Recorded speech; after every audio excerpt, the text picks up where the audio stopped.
ભાવનગર જિલ્લાના અનેક ગામમાં એસટી બસની સુવિધા ખોરવાતા લોકોએ વિરોધ નોંધાવ્યો છે।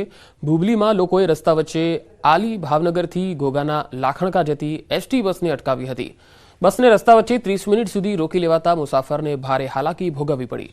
એસટી બસની સુવિધા ખોરવાતા વિદ્યાર્થીઓને થઈ રહેલી હાલાકીને લઈ વહેલી તકે સુવિધાઓ આપવા લોકોએ માંગ કરી।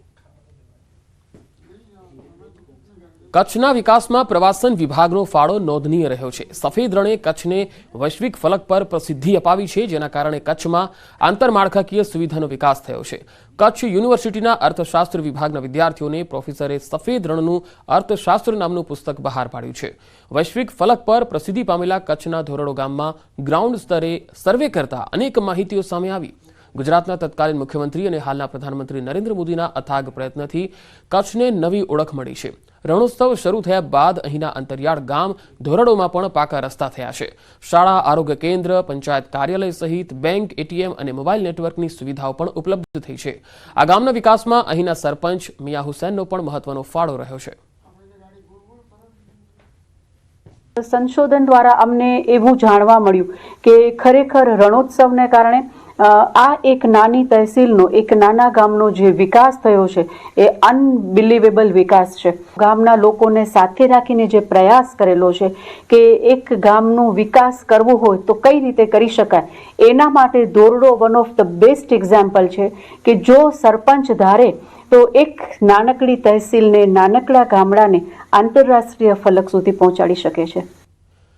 અમેરિકાના ખેડાના યુવક પર ફાયરિંગ કરાતા 46 દિવસની સારવાર બાદ યુવકનું મૃત્યુ થઈ ગયું। યુવક અમેરિકાના ગ્રીનબોરો સિટીમાં રહેતો હતો। લૂંટના ઈરાદે અજાણ્યા વ્યક્તિએ ઘર આંગણે જ યુવક પર 3 રાઉન્ડ ફાયરિંગ કર્યું હતું। યુવકને પેટના ભાગે ગોળી વાગતા તેને સારવાર માટે ખસેડાયો હતો। 46 દિવસની સારવાર બાદ યુવકનું મૃત્યુ થયું છે। તો અમેરિકામાં વધુ એક ગુજરાતી પર હુમલો થયો છે। તસવીરોમાં જોઈ શકાય છે કે આ જે વિદ્યાર્થી છે તેને સારવાર માટે પણ લઈ જવાયો હતો, પરંતુ 46 દિવસ પછી આ યુવકનું મૃત્યુ થયું છે।